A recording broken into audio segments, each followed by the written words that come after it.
mwana wangu nilomchagua mpenzi, leo naifunga ndoa na wangu nilomchagua mpenzi. Mwambieni fulani asije kunisumbua mimi, ni kwa yule shetani aliyenyemelea. Mola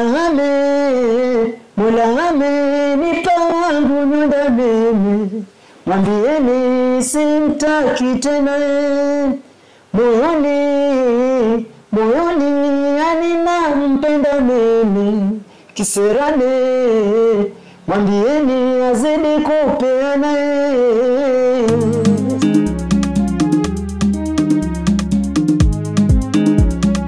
Mambo vipi? Naitwa Mwakunyenyeo kipenda Mwakushine. Karibu tena kwenye kikao cha wadau. Kikao cha wadau tunazidi kuangazia zaidi wasanii na wadau mbalimbali kwenye sekta yetu ya muziki wa taarab mkoani Pwani. Leo hii kwenye kikao cha wadau tuko naye Hamisi The Law, Hamisi Sheria, mzaliwa wa Kwale County, ni msanii wa taarab. Anatambulika kutokana na nyimbo ambazo ameweza kurekod na beat tofauti. Leo hii tutakuwa naye tuweze kumjua na kumfahamu zaidi historia yake na maendeleo yake na mipango yake ambayo ako nayo katika muziki huu wa taarab. Karibuni, lakini zaidi uweze kufuatilia, uweze kusubscribe na uweze pia kutupatia maoni kuhusiana na makala tofauti ambayo tunazidi kuandaa kwenye kikao cha wadau. Karibuni. Okay, shukrani sana bwana Mwakunyenyeo. Mwanzo ni shukrani kubwa sana kwa leo hii siku ya Alhamis kuweza kufika hapa kwenye kituoni Radio Kaya.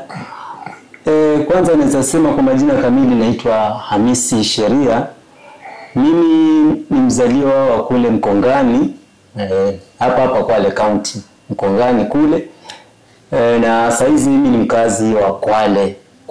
Hii Kwale town hiyo ndio mkazi wa Kwale, lakini mzaliwa kule Mkongani. Masuala ya muziki labda ulianzia lini, na tuelezee bendi yako ya kwanza ilikuwa gani? Okay, shukrani sana. Masuala ya muziki nilianza ule mwaka wa 2015 pale. Nafikiri mwaka huo ndo wakati nilianza masuala na muziki nikiwa na bendi ile ya Lulu Sound.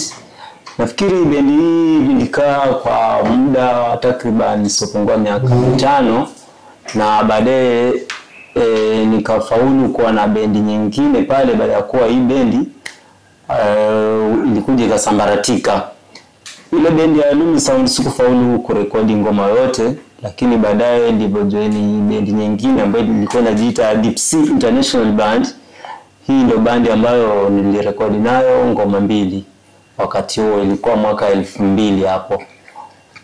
Labda tukirudi nyuma, ilikuwaje mpaka ukajipata wewe ni msanii wa taarabu? Labda ulikuwa na ndoto ya kwamba siku moja uwe msanii ama ilikuwaje? Kipande wangu naweza sema kujikuta kwenye masuala ya muziki, mimi nilikuwa napenda sana muziki wa taarabu. Kuna wasanii ambao walitangulia kuimba, nikawa zile ngoma zao nazipenda tu sana. Sasa baadaye nilijikuta tu nilipokuwa nimemaliza mambo na shule, nikajikuta niko katika hali ya kuwa kila nikilala unazamuka nikute niko na mashairi tayari naanza kuimba. Hivyo basi nikakuta hapana, lazima kama ni mambo na kipaji cha uimbaji, ndio nikaona nijiunge na mambo na usanii wa taarabu. Msanii nani labda alikuwa anakuvutia zaidi? Okay. Msanii mwenye alikuwa ananivutia zaidi nilipokuwa nimemaliza mambo na shule ile kusikiliza taarab, kuna huyu Pensita ndio msanii ambaye ngoma zake ilikuwa zikinivutia, na hapo ndo nami nikajikuta niko katika hali ya kuwa najiingiza kwenye uimbaji. Safari yako kuingia pale Deep Sea ilikuwaje? Labda nani alikuleta pale? Pale Deep Sea naweza sema, ama pale tuanzie pale Lulu, kwa sababu umesema bendi ya kwanza ni Lulu kisha baadaye ukaenda Deep Sea. Kuingia pale kwa Lulu, nafikiri mimi mwenyewe ndo nilijaribu kuomba nafasi pale kwa Lulu, nikaingia pale, na kwa kweli tulikuwa tunaendelea na muziki vizuri, lakini masuala ya recording ndo hayakuwa mpaka ile bendi ikakuja ikasambaratika. Ndio ilivyosambaratika nikaomba nafasi kule kwa ndugu zetu wa Deep Sea Modern Taarab Dance. Kabidi pale kwa Deep Sea ndio tukapata fursa ya kurekodi, na nikarekodi vibao 2. Kwa kimoja ilikuwa kinaitwa Harusi na chingine ilikuwa kinaitwa Naumia. Ukiwa pale Lulu Sound ama Super Lulu, hamkubahatika kurekod ama hukubahatika kurekod, lakini ulipewa nafasi ukawa mwimbaji, ulikuwa ukiperform labda kwenye maharusi? Nashukuru sana, kwenye maharusi nilikuwa nikiperform. Kwa nikiperform tu kwenye maharusi, lakini hatukubahatika ni kupata hiyo nafasi ya kurekod, lakini kwa maharusi nilikuwa na perform tu vizuri na watu walikuwa wakipenda tu ngoma zenye nilikuwa najaribu kuimba. Labda katika zile nyimbo ambazo ulikuwa nazo pale Super Lulu, baadaye ulikuja ukazirecord, na kama ulizirecord labda ni kama gani? Zenye nilikuja nikazirecord baadaye utakuta ni ngoma kama Harusi. Harusi ndio ngoma yangu ya kwanza, hata pia saizi inaweza waimbia kidogo ili muweze kusikia ule utamu wa ile ngoma. Ngoma ya Harusi ilikuwa ni ngoma ambayo mashairi yake niliyapenda na nikaona ile ngoma ni hiyo ya kwanza kwa record. Harusi imetimia, imetimia, imetimia, sote tumejionea, jionea, kwa Mola tawaombea, tawaombea, tawaombea, sote tumeiridhia, iridhia, tumeridhia, yote mema tawaombea, kwa Mungu zake rehema, yote mema tawaombea, kwa Mungu zake rehema, acheni maneno yanayoleta fitina, wambea wambie no, mle na wenu bana. Hiyo ndio ngoma ambayo mashairi yake ilikuwa nimeyapenda kidogo, na watu walipotoa hiyo ngoma hiyo watu walipenda tu sana. Na recording ulifanya ukiwa na Dipsy, Harusi na kibao Naumia. Labda maisha yako pale Dipsy yalikuwaje, na katika hizo nyimbo ambazo ulirecord ulitunga mwenyewe? Mimi nyimbo ambazo nilirecord na Dipsy hakuna nyimbo ambayo nilitungiwa na mtu. Mimi mwenyewe ndio nilitunga na mimi mwenyewe nikaimba. Kwa hivyo kwenye lile kundi zima nafikiri kulikuwa na tofauti kidogo baada ya recording, kwa sababu bendi niko record. Tofauti gani labda? Tofauti ninaweza sema ilikuwepo ni kwamba hata kazi pia kulikuwa tunapata kazi kupitia kwa ngoma zetu ambazo zilikuwa zinasikika hewani, mashabiki walikuwa wanazipenda. Basi kiukweli ni kwamba bendi waziko na changamoto. Baadaye nafikiri Dipsy ilikuja kufikia mahali mimi pale mahali nikabidi naacha wale nikaenda kwenye kundi lingine. Kuna kipindi uliwahi kurekodi album yako peke yako ambayo haikuwa ya band, album ambayo uliweza kumshirikisha Mama Tumu Jabiri, album ambayo ilikuwa inajulikana kwa jina ilikuwa inajulikana kwa jina Jirani, ambayo ilikuwa na nyimbo 6 ikiwemo Moyo, Chunga Marafiki, Waja, Sitaki Fitina, Mapenzi Yamenishinda. Labda maamuzi yale yalikujaje? Yaani kitu gani kilikufanya ukachukua mwelekeo ule? Asante sana kwa swali lako zuri. Maamuzi yao ambayo niliachukua baada ya kuwa nimeachana na wale ndugu zangu wa Dipsy, nilikuwa maamuzi yao, niliona kama niko na uwezo wa kutunga mashairi na nikaimba. Niliona zile ngoma mbili ambazo nimeimba kule kwa Dipsy niliona hazitoshi. Nilitaka niwe na ngoma zaidi ambazo nijue baadaye mashabiki je wataniambia nini. Na kwa kweli kabisa ilibidi nimtafute mamangu Tumu Jabir, tukakaa chini na nikamwambia kuna ngoma ambazo nataka wewe tutashirikiana, ambapo Mama Tumu Jabir ni mama wa Original ya Moto. Ilibidi nikae na kundi zima la Original ya Moto na tukapiga muziki huu kwa ngoma hizo 6 ambazo tulirecord. Labda mwenyewe ilikuwa inaitwa Jirani. Nafikiri kuna ngoma moja ambayo nilishirikiana na Mama Tumu pale inajiita Chunga Marafiki. Chunga Marafiki ni ngoma ambayo mashabiki walipenda sana. Mashabiki walipenda sana, na hata Jirani nafikiri ndio ilikuwa jina la ile album. Kwa kweli kufikia hapo mimi nilijikuta zile ngoma zangu mashabiki wanazifuatilizia na wakawa wenye kuzipenda, na mimi nikawa na huo moyo wa kuendelea kwa msanii wa taarabu. Tupe mistari kidogo ya Jirani kabla tuendelee. Acha niwapatie mistari ya Jirani. Jirani usinichukie, makosa uliyafanya mwenyewe. Jirani usinichukie, makosa uliyafanya mwenyewe. Labda kando na wewe mwenyewe ulikuwa umeamua utatoa ile album na pia uka approach wana ya moto ama Matumu pale na wakapeana support yao, labda kuna mtu mwingine ambaye alifanikisha kukamilika kwa ile album, labda kifedha ambaye alisimamia ama kila kitu ulijifanyia mwenyewe? Hii albamu ya Jirani kiukweli kabisa, kulingana na ushirikiano wangu na wale watu original ya moto, ushirikiano wetu ulikuwa kwa tupige zile ngoma zote kama kundi zima la original ya moto, lakini kusimamia mziki huo, masuala na kulipia mziki wakati umekuwa recorded, hiyo yote nilisimamia mwenyewe. Baada ya pale ukatulia, albamu ikafanya vizuri, na pia kumbuka tamasha la uzinduzi wa albamu lilifanyika pale Kimerimeta. Maandalizi yale labda ilikuwa mipango ya Hamisi Delo peke yake ama kulikuwa na watu nyuma? Maandalizi yale ambayo yalifanyika pale Kimerimeta, ukweli ni kwamba Hamisi Delo mwenyewe ndo mimi ndio maandalizi yale niliyapanga mwenyewe kutoka mwanzo mpaka mwisho, sikuwa na mtu yote nyuma, kwa sababu ni mambo ambayo nilikuwa nimeamua muziki wangu utasikika na niweze kusikiliza mashabiki watasemaje kuhusu ngoma zangu. Baada ya pale ukatulia, kisha baadaye tukakupata umejiunga na wana Barcelona, bendi ya Baraka.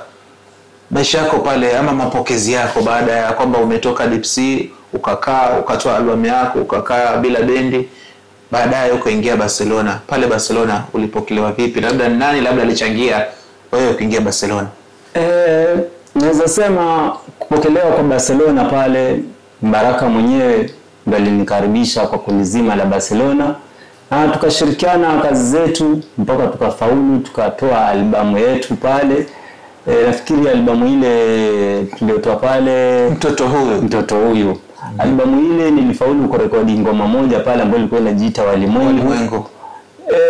Kwa kweli basi tuliendelea na muziki kwenye Barcelona mpaka tukafikia mahali tukakuja tukageuza jina tukalita Africana. Nafikiri niliendelea na Africana pia tukafaulu tukatoa albamu nyingine Nimeroa.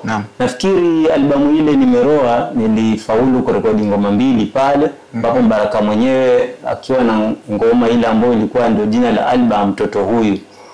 Kwa hivyo ngoma zile 2 nafikiri moja ni ile Ndoa Majaliwa, nyingine ni katika albamu ya Nimeroa ndio ilikuwa jina la album na iliimba na Viera. Rekebisha hapo. Mtoto Huyu ilikuwa ni album ambayo ilirekodiwa ile ambayo iliimba Walimwengu goli.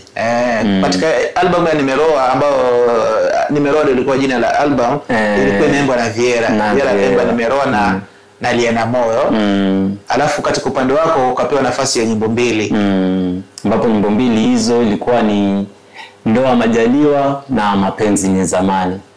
Naona tupe mistari kidogo ya Mapenzi Ni Zamani alafu tuendelee. Haya, sawa. Acha niwapatie mistari ya Mapenzi Ni Zamani. Usinifuate sikutaki tena, kama ni mapenzi yaliisha zamani. Usinifuate sikutaki tena, mimi kama ni mapenzi yaliisha zamani. Alafu sasa acha niende pale kwa chorus kidogo, unajua mashabiki pia wao sema chorus hiyo. Mimi nilikupenda nikadhani niko peke yangu, kumbe nyuma nikitoka yuaingia mwenzangu. Mimi nilikupenda nikadhani niko peke yangu, kumbe nyuma nikitoka yuaingia mwenzangu.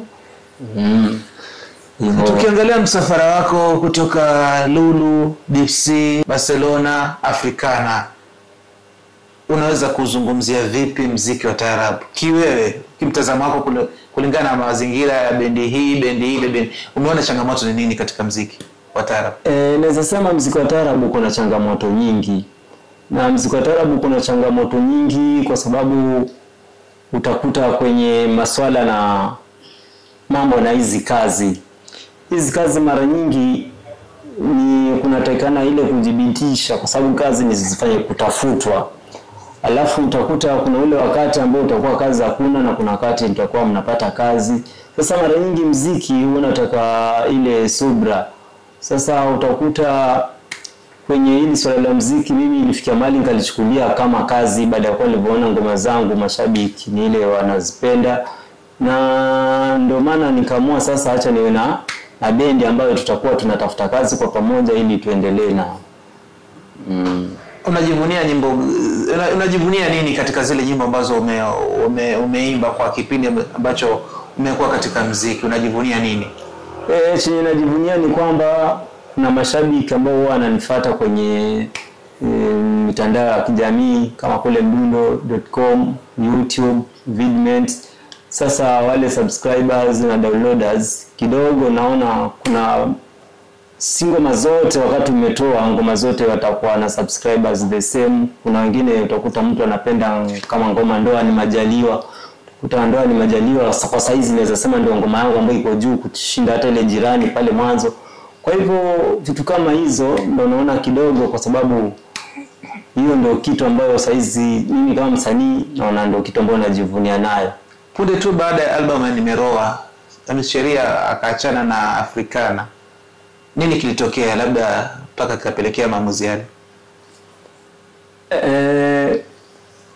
Sijaelewa kidogo hapo. Baada ya album ya Nimeroa, tulitarajia tumuona Sheria akizidi kutanua akiwa na Africana. Lakini tukampata Sheria ameachana na Africana. Labda nini kilichangia hali? Okay, hapo sasa nimeelewa. Sasa kama nilivyotangulia, muziki wewe kuna changamoto. Kuna mambo mengi ambayo mara nyingi sisi wasanii lazima muziki uone mahali kama huko uwe kuna faida fulani.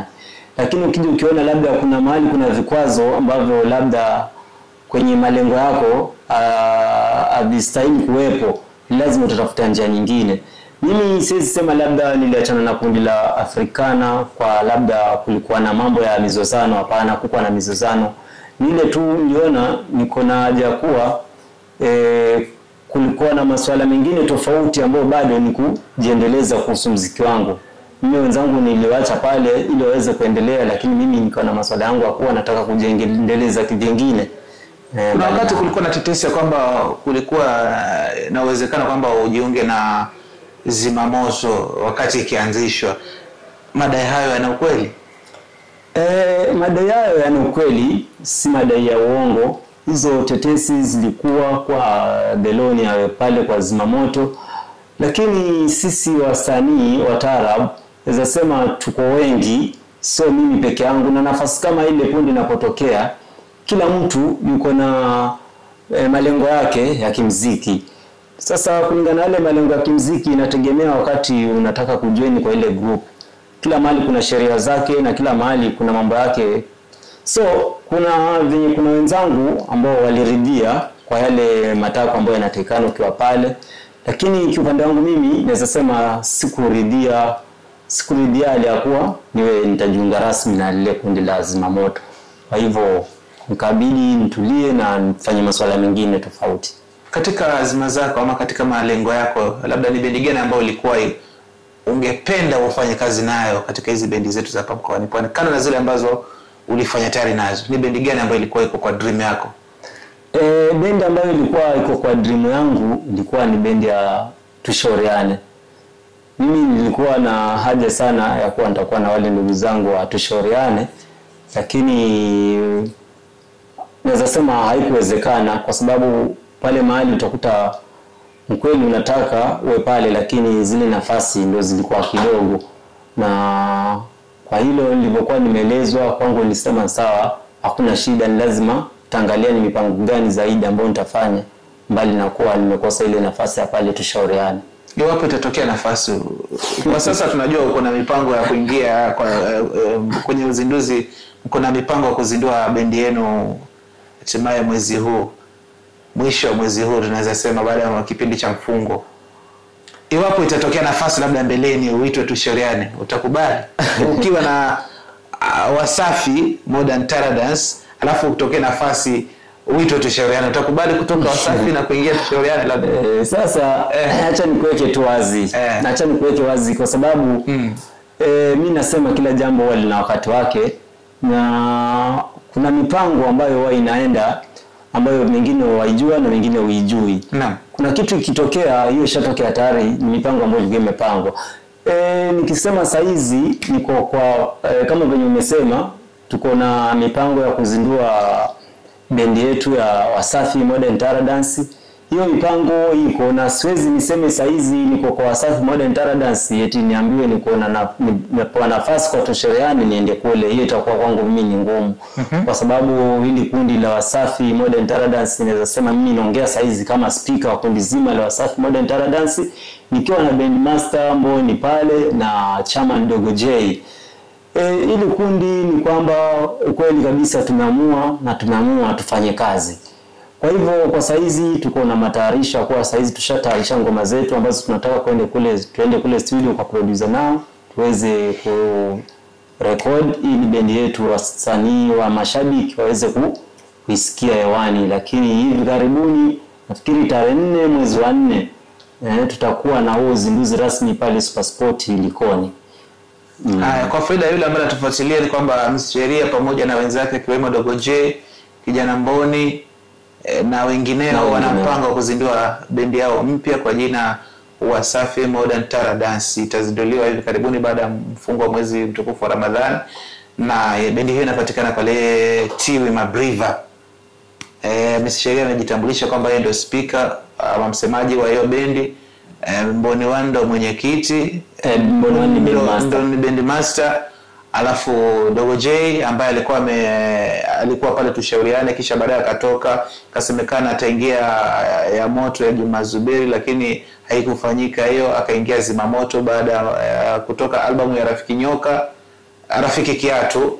Baada ya albamu ya Rafiki Kiatu, Dogo J akawa hayuko tena na Zimamoto. Kwa hivyo kwa sasa wako na mpango ya kwamba watamjumuisha Dogo J kwenye ile bendi mpya ambayo itazinduliwa hivi karibuni. Tumeona uongozi ni wa vijana. Na watu wanasema palipo na watu wazima hapaharibiki mambo, lakini tumeona uongozi ni wa vijana. Je, labda behind the scene kuna wazee ama ni ngoma ya vijana kwa vijana? Hii bendi ukweli ni kwamba uongozi uko na vijana lakini bendi iko na wazee nyuma, kwa sababu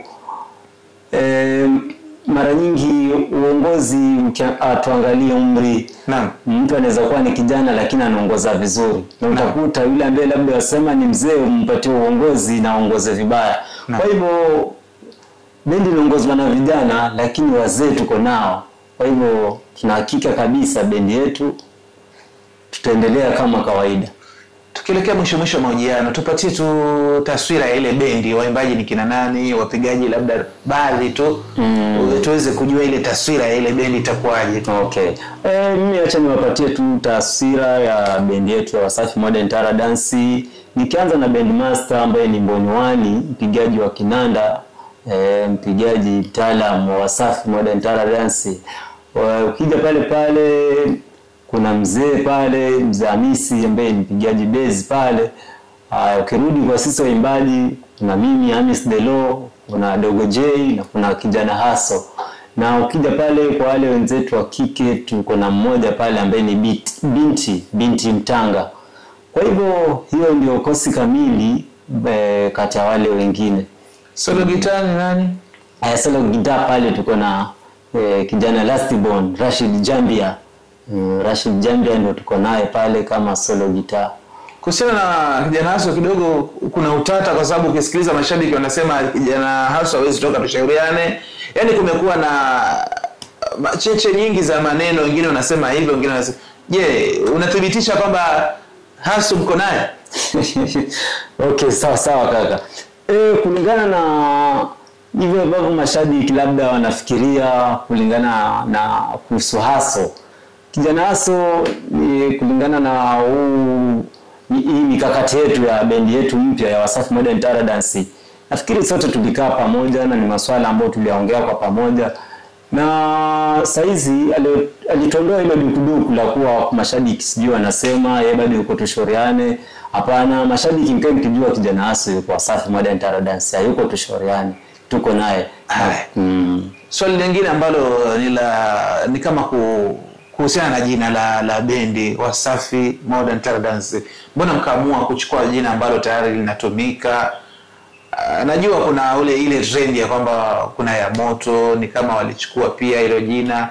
Kwa nini msije na jina ambalo ni lenu kama Tushauriane? Yaani jina ambalo halina mkwaruzano labda na majina ambayo yanajulikana, kwa sababu Wasafi tayari Tukisikia Wasafi najua ni Wasafi ile ya Tanzania. Okay. Sasa shukrani kaka Mwakunyia kwa swali lako kuhusu kwa nini tulichukua jina la Wasafi. Kulingana na jina la Wasafi Modern Tara Dance. Jina la Wasafi Modern Tara Dance tuweza sema hili jina tulilipenda, na tulilipenda kwa kuwa sokwa labda tulikuwa na fikra za kuwa tunaiba jina kwa wenzetu, hapana. Kwa sababu labda hili jina lapatikana ile nchi jirani kule, lakini sasa hapa tuko Kenya.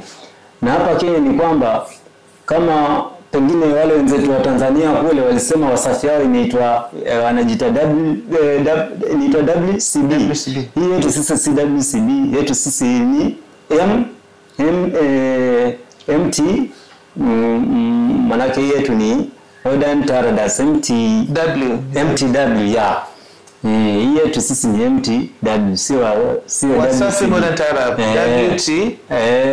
Wasafi Modern Tara. Naona. Na pia kwa muda sasa kumekuwa na trend ya kwamba fulani akifanya jambo fulani ni kama fulani pia anaiga. Tuchukulie kwa mfano kulikuwa na Yamoto. Okay, Yamoto tayari ni jina ambalo walikuwa la hapa. Ni mfano tunapeana. Yamoto alafu kukaja original Yamoto na Yamoto Modern Tara Dance. Kukaja Zimamoto. Zimamoto ikaja na slogan yao ya NNCC. Punde tukapata kuna wengine wakachukua badala ya NNCC kukaja wengine wakasema sisi ndio kusema. Na nyinyi mmekuja Wasafi Modern Tara Dance, sisi ndio wale. Mnasema nyinyi ndio wale. Kwa nini kuna hizi hali za kuigaiga nini? Nipeane mfano mwingine. J Rasta Zimamoto alikuja na album ya Rafiki Kiatu. Punde tukasikia kuna Rafiki Nyoka. Hatujamalizana na Rafiki Nyoka kukaja Rafiki Kibaka. Unazungumziaje huu mtindo? Ni kwamba hatuna ubunifu ama ni nini? Huu mtindo naweza sema imaanishi kwa ubunifu hatuna. Isipokuwa nikiangalia kimtazamo wangu ni kwamba punde mtu atakaposikia ngoma ya msanii mwingine ni kamba kile kichwa ama lile jina la ile nyimbo yeye anajaribu awe na nyimbo yake, lakini wewe hazitafanana, lakini abadilike tu kidogo pale. Kwa sababu mimi nakumbuka kuna ngoma yangu ile ya Jirani na baadaye ukatoka Ndugu Majirani, una vitu kama hizo. Sasa kama kwa Jirani ya Mama Tomu Amiri, unaona vitu kama hizo. Sasa utakuta ngoma ukaja pia Jirani Mbaya, unakuta vitu kama hizo. Sasa yale majina ni ile tu tunajaribu, je, kati ya Jirani Mbaya, Ndugu Majirani na huyu jirani mwenyewe nani labda ndio mashabiki watakuwa wanapenda Jirani Mbaya ama au Jirani. Sawa speaker wa Wasafi tu umejitetea lakini haina shida. Labda mipango yenu kwa sababu ya uzinduzi, labda mnafanya wapi uzinduzi, mnafanya lini uzinduzi wa bendi? Uzinduzi wa bendi kama nilivyotangulia kusema mnamo tarehe 4 mwezi wa 4 mwaka huu 2025 tutafanya uzinduzi wa bendi yetu ya Wasafi Modern Tara Dance pale Likoni Super Sport. Kona mpya hapo. Pale Likoni kona mpya hapo opposite hapo ndo kuna hiyo Super Sport, hapo ndo tunafanya uzinduzi wetu wa bendi yetu ya Wasafi Modern Tara Dance. Kiingilio ni 100. Kuanzia saa ngapi hadi saa ngapi? Yaani kuanzia saa 2 PM mpaka saa 10 pale AM. Hivyo. Labda baada hapo labda kuna events zingine ambazo tayari mshaziconfirm? Events ambazo tushaziconfirm, tunaweza sema kwa saizi tuko na hizo events mbili, ambapo kuna hiyo 31st ambapo tutakuwa kule Mazera kwa katika baya Basuna kule. Tutakuwa na mwenzetu anaitwa Ochil, tutaungana naye kule ili tuweze kufanya kazi pamoja, alafu ndo tarehe 4 tuweze kufika Likoni Super Sport. Na mengine zaidi mashabiki tutakuwa tukiwa updates. Labda baada ya hapo tutarajie album baada ya muda gani? Kama speaker sasa, tuongea kama speaker, panga mipango. Sawa kabisa. Mr. Mwakunyia, mimi naongea kama speaker wa Wasafi Modern Tara Dance, Hamis Delo mwenyewe niko hapa ndani. Kulingana na mipangilio yetu ya recording. Moja kwa moja nafikiri hii mwezi mtukufu wa Ramadhani ukiisha na zile kazi zetu ambazo tumezipanga tukizimaliza, mipango itakuwa ni ya kwenda studio. Yenyewe ni kwa producer nao na tukaanze mambo na recording. Kwa hivyo kama tutachelewa zaidi, kama tutachelewa sana, labda mashabiki kusikia albamu ya Wasafi Modern Taarab Dance hewani, labda ni kama around mwezi wa 3 hapo itakuwa kila kitu. Mwezi wa hapana, si mwezi wa 3, unaokuja ni mwezi wa 4. So I mean mwezi kama wa 6 hapo utakuwa kila kitu iko sawa. Labda albamu itakuwa na nyimbo ngapi kukadiria tu kulingana na waimbaji? Kukadiria albamu yetu itakuwa na kama nyimbo 8. Kwa sababu sisi waimbaji wenyewe tuko 4, so tuko na mpango wa kuimba nyimbo 2. Kwa hivyo albamu itakuwa na kama nyimbo 8. Malizia kwa mstari kutoka kwa kibao chako Ndoa Majaliwa. Sawa sawa. Acha niwapatie mistari ya Ndoa ni Majaliwa.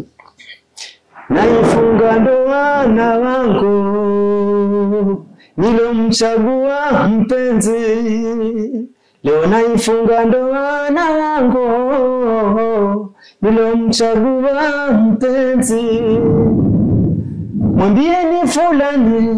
Mwambieni fulani asije kunisumbua mimi, ni kwa yule shetani aliyenyemelea. Mola amenipa wangu nyumba mimi, mwambieni simtaki tena.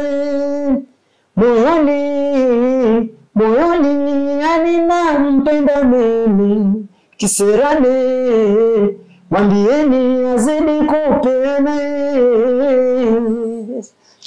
Asante sana Hamisi Sheria kwa kutenga muda wako na pia kutuhabarisha kwamba una mipango kama mpanga mipango na kuna jambo ambalo ni kwa ajili ya mashabiki, uzinduzi wa bendi yenu ya Wasafi Modern Taarab Dance. Tunaombea kila laheri, tie bidii zaidi na muwe wabunifu zaidi. Tunatarajia vitu vizuri. Sawa sawa. Ukija bendi mpya tunatarajia mambo mapya, kwa hivyo tusio wale. Japokuwa mmesema nyinyi ndo wale, lakini hatutaki muwe wale kwa kurudisha nyuma. Sisi ndo wale wakina Delo, wakina Dogo J, wakina Haso, sasa wakina Mboni Wani. Sasa sisi ndo wale watu wa vitu vikali. Kwa hivyo hatubatishi sisi. Tuko pamoja sana. Tunaomba pia mashabiki wazidi kuwa support, kuze talanta zaidi. Shukrani sana kaka. Asante. Bila shaka huyo ni Hamisi Sheria, Hamisi Delo, kijana ambaye ni mwimbaji wa taarab, anatambulika kwa vibao vingi ikiwemo Jirani, Ndoa Majaliwa, Mapenzi Zamani, Sitaki Fitina na vingine ambavyo atawaandalia baada ya uzinduzi wa bendi yao ya Wasafi Modern Taarab Dance. Mengi umeyasikia, sitaki kuyarudia. Zaidi ni kualike tena na tena uzidi kufuatilia kikao cha wadau, tuzidi kuhabarisha, uzidi kujua mengi kuhusiana na muziki na pia wasanii wetu, historia zao na pia wadau mbalimbali ambao wana mchango katika muziki wetu wa taarab. Bila kuniita Mwakunyenyea, zaidi fuatilia YouTube channel yetu ya Radio Kaya na usikose kutegea pia vipindi vyetu vya taarab Milindimo Kimambao kila Jumatatu hadi Ijumaa saa 7 hadi saa 10 na pia Bustani ya Raha kila siku ya Jumamosi saa 2 hadi saa 7 usiku. Siku zote tunasema taarabu ni ustaarabu. Usipokuwa na ustaarabu, hapo ndo unaharibu. Naitwa Mwakunyenyea, ukipenda Mwakushine. Asanteni sana.